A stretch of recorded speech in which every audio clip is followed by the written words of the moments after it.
Alright, before I tell you about every single way to make belly in the game, I'm going to be telling you a little bit about belly. Basically, it's one of the 3 main currencies that exist in Blox Fruits, the other 2 being fragments and valor. But this is probably the most important one because you need it for pretty much everything. You can use money to buy fighting styles, swords, guns, Blox Fruits, accessories, abilities, or even raid ships. And an interesting fact is that the max amount of money that you can hold is actually 1 billion. So if you have more than 1 billion belly, then the game literally does not even let you hold more. Anyways, moving on to the actual methods of getting belly into your inventory. The very first method, and the easiest one in the whole game, is literally just defeating enemies. Literally any NPC that you see is hostile, just walk up to him and just punch him in his face till he dies. And then boom, you just earn yourself a bit of money. But since this method is probably the easiest in the game, you should probably guess that it's not the most rewarding. It's just a pretty easy method to get your hands on some extra cash if you need it. The second method I'm going to tell you about is pretty much the same as the first. It's just defeating bosses and raid bosses, and they do actually give you a lot more money than just normal enemies because they are obviously bosses and way harder to defeat. They also take a lot more time to respawn, which kind of makes sense.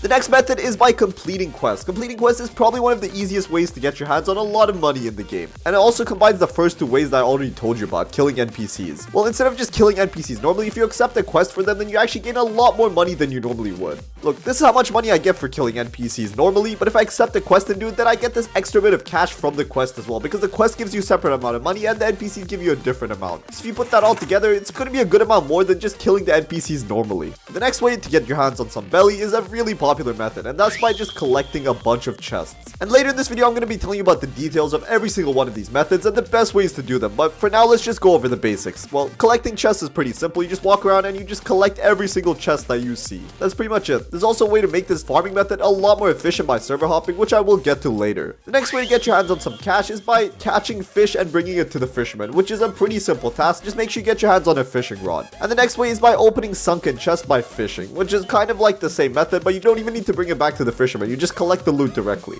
Moving on to the 7th method, this one only works if you're a marine, so you cannot use this one as a pirate. And some of you guys might already know this if you're a bit higher level in the game, and that's collecting bounties. While you're playing Blox Fruits, you might have seen a bunch of wanted posters just lying around the map. Well, if you're a marine, you can actually click on these posters and start hunting the person on them. If you hunt that specific person, you're actually getting a pretty cool reward. Most people only bounty hunt when they're already finished with the game, because there's pretty much nothing else to do. The next method that might be a little difficult to do is defeating a YouTuber. And not just any Blox Fruits YouTuber, you need to defeat someone with the YouTuber title. And when you defeat them, you actually end up getting a butt ton of belly as well as some fragments on the side. The next way to get your hands on some belly is by completing sea events. There's a lot of sea events in the game and each one gives you a different amount of belly. There's actually no sea events that happen in the first sea, which is pretty unfortunate, but once you get into the second sea, you unlock a bunch of sea events. The ship raid, the sea beast, the shark event, the rough sea event, piranhas, and treasure island. In the third sea, you get a lot more, with the total being shark, ship raid, sea beast, rough sea, haunted ship raid, piranha, treasure island, rumbling waters, which literally just spawns in 3 different sea beasts, by the way, which is pretty insane. You also got terror sharks, haunted shipwrecks, kitsune island, prehistoric island, frozen dimensions, and mirage island, and all of these have some sort of way for you to get your hands on a butt ton of belly. Moving on to the next method to get your hands on some cash, it's kind of interesting. It's just to buy it with Robux, and I'm pretty sure most people watching probably do not want to do this because it's much more efficient to just grind out money in game instead of just paying real money for it. And another way of getting your hands on some belly is by getting it gifted to you by another player. If you're a player that just started the game and you have a friend in the third sea, then your friend giving you like 1 million belly is pretty cool because it's like peanuts for them, but for you it's gonna help you a butt ton. The next method is by redeeming codes, and this method isn't really the best in the game because there's only 3 codes that directly give you money. These codes give you a combined total of 3 belly. These are some pretty useless codes, but you might get to a point where every single belly matters, so I guess this isn't too bad. The next way to get your hands on some belly is by spinning a fruit box. And the way you can get these is with physical DLC codes, which you only get by purchasing merch from the game, so this might be incredibly hard to do. But if you do end up doing this and redeeming these codes, you can get up to 100,000 belly and up to 800 fragments. You also have a chance of getting your hands on some fruits, which is pretty cool. The next way, which is incredibly underrated, is talking to the event NPCs. Every time an event happens in Blox Fruits, you will definitely have a way to get your hands on some belly from the NPCs. I'm not going to go over every single event NPC in this video, but there should be a bunch of them that let you get your hands on some belly.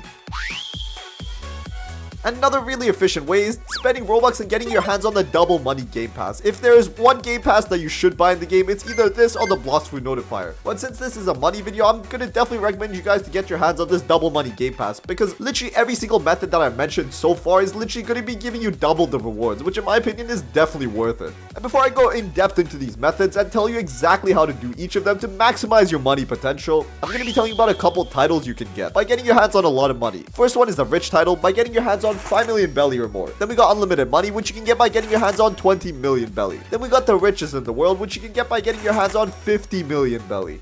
Anyways, now moving on to the in-depth methods to maximize your money potential. The first one is the server hopping method, and you can use this for so many things in the game. The first one is server hop by defeating bosses. So basically the way you do this method is by just hopping into a server, accepting a quest, killing a boss, and then just going into a new server where you don't need to wait for the boss to respawn. And the best way to do this is to go into the servers tab and filter the servers to ascending instead of descending, which basically lets you get into servers with the least amount of people. So there's a way higher chance the boss that you want is probably going to still be alive in that server. And you can do this exact same method with chests. There's so many islands in the game where you just have a way of getting your hands on a bunch of chests really fast, because all you have to do is collect those chests and server hop and just repeat it. And I'm pretty sure this is one of the fastest ways to get your hands on a butt ton of money really fast. Another method which is incredibly good if you are good at killing sea beasts. All you have to do is drive your boat into the middle of the sea and wait for your sea beast to spawn. Once you do that, you just gotta defeat the sea beast. And if you're really locked in on this method, I definitely recommend getting your hands on the magma bead too, as well as the shark race, because this is gonna help your butt ton when it comes to fighting sea beasts. I'm pretty sure it's like the best combo in the game to fight them. But anyways, once you do that, every single sea beast you kill is gonna give you 450,000 belly with the double money game pass, which is really crazy. Another really niche method of getting your hands on a butt ton of belly is by doing the Swan Pirates quest. I'm pretty sure most of you have already faced the Swan Pirates. They're located at this small city right here. The good thing about these guys is that they're located really close to each other, so by just accepting the Swan Pirates quest and killing them really fast, you can just get a butt ton of belly really fast. Pretty much minimal effort because they're really close to each other, and this works even better if you still have the Magma V2 equipped in, because it does a lot of area damage. The next method is for people with private servers, because this next method is pretty interesting. Instead of server hopping different servers and hoping that the boss is still alive, you can basically use private servers. When you use private servers, you can use the /shutdown command, which basically shuts down the server. And when a new server opens up, all the chests on the map are literally going to be reset. This unfortunately does not work for the bosses because they don't spawn in instantly when the game starts, but this definitely works for chests. So if you find some really good chest spawning routes, you can literally maximize that with a private server. And the best islands to use these methods on are Upper Skylands, the Forgotten Island, or the Haunted Castle. You basically just set your spawn point there, collect all the chests, use /shutdown, rejoin the game, and just collect the chests again. Another way is kind of cheesy, but it works really well if you want to be doing a lot of other things on the side. It's by just AFK farming NPCs with an auto clicker. And you might be wondering, how the heck do I do this? Well, all you need to do is equip an elemental fruit, just stand on the spawn point of an enemy, just turn on an auto clicker, and just start spamming the crap out of them. And make sure you're using a weapon that also doesn't send you flying, because there's some weapons that cause you to move. Another interesting tip is that if you're buying belly with Robux, definitely do not do it in the first or second seed, because you get way less money. By spending the same amount of Robux, you can get a lot more belly, and this also works for fragments, so make sure you keep that in mind before you spend any Robux. That's pretty much it.